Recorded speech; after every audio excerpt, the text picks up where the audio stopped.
Flatliners is directed by Neil Sargent-Opliv and stars Ellen Page, Diego Luna, Nina Dobrev, James Norton and Kiersey Clemens, and is a remake, not sequel. Some people thought it was because Keith Sutherland's in it for a glorified cameo, and he was also in the original, but he plays a completely different character, of a 1990 film Flatliners about a bunch of people in their late 20s to mid-30s acting as college students who flatline, meaning they stop their hearts to create near-death experiences and are then brought back. All in the name of science. The things soon take a turn for the worse as they're being haunted by something that might have followed them back. Now, I thought a lot of things when I came out of this movie, things like flat. That's just the key word for this, as well as I felt myself flatlining, and the depressing conclusion that there's no pun I can come up with for the video title that no one has said before, and I'm sure someone has used it before. And even as I wrote in my review of it that maybe the big studios have remembered how to do horror right, I knew I'd regret saying it soon, but not this soon. Firstly, I'm honestly kind of impressed that they had the balls to call such a shitty film something that has as many potential puns as a clown on meth, and I swear to God, if no one has used my title before, I will jam a fork up my arse, and yes, I'm going to hold to that. It almost seemed like fate this would be one of those films that makes no goddamn sense, but what didn't seem like fate to me was that this being the movie that would finally convince me of the saying, life imitates art.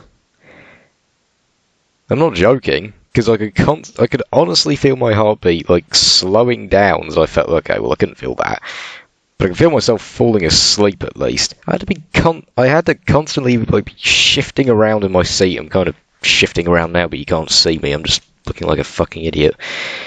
So I wouldn't just doze off and conk out, and that's a first for me. The plot makes no bloody sense. Look, I'm just going to spoil it because you don't care, and even if you do, you shouldn't care, alright?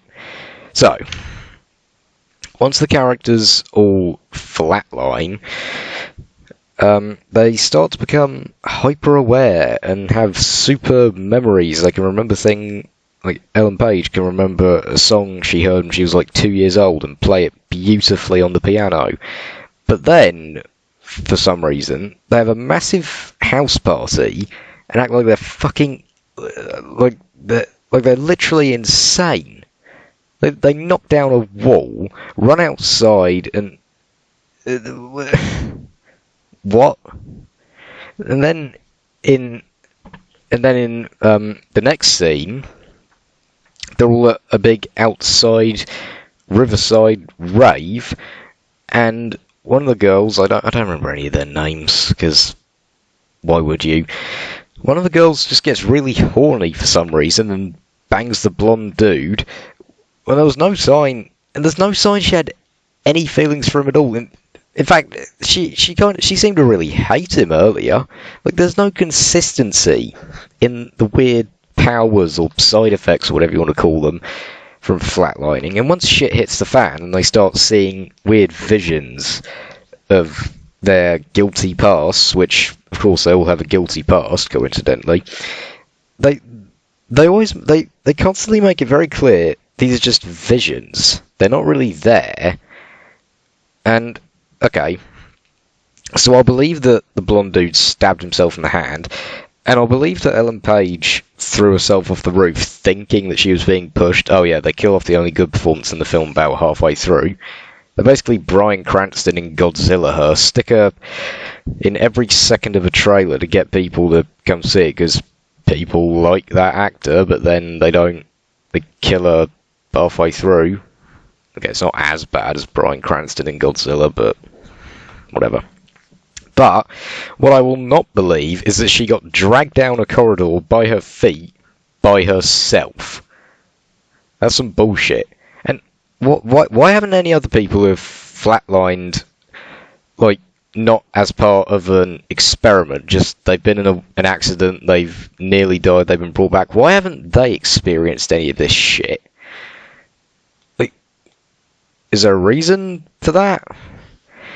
This movie also has some of the most like, awkward editing I've seen in ages. Scenes will just cut when they shouldn't, when there's no reason for them to cut, when they should have just kept flowing. Like the aforementioned blonde dude getting stabbed in the hand. The very next shot, he's having dinner with all the rest of them, and he has his hand wrapped up in bandages. That's it. They never bring it up again. And like, what happened? What did he do? And God. So the characters are all established as having personality traits. They're all your cliche, boring college kids. And oh my God. And then they'll just forget what they're supposed to be doing. Because Cassian, I can't remember his character's name, the guy from Rogue One, he's always banging on about how they shouldn't be doing this and it's so dangerous, but he keeps coming back. He keeps telling them what to do and what they're doing wrong, and he doesn't... oh my God. Yeah, I'm sorry this isn't really an actual review, but I needed to talk about how much sense this doesn't make. It's just so awful. I have to talk about it all in detail. So, dialogue's some of the most awkward I've heard all year. They say, one of the girls at one point says something like, "Wait, you knew there was a downside to flatlining?" Or something like that. Yeah, lady, it's called death. Oh my God. The acting's atrocious, except Ellen Page. She's good because she's Ellen Page, and someone, please, just please get her in something good. For once. Please, maybe. Yeah. But yeah, the acting's atrocious. It's not scary. Everything that they try to scare you with is either a jump scare, makes no sense. They try and scare you with, if you're happy and you know it, suddenly coming on the radio, and there's a scene where the blonde guy is being haunted on his boat, and it was so strange that the ghost, or whatever it is, I don't fucking know, and I don't care what it is. So the haunting seems to have stopped. The phone rings, he answers it, and you see the ghost just kind of look over his shoulder, like, "What you doing?" And it was like it was done like your typical really lazy jump scare, but it was like they just forgot to add the sound effect. It was just so awkward, and it looked about as realistic. It looked about as realistic, about like it was really in the scene as those people who come into the corner of TV shows to do sign language. It looked about as realistic as that.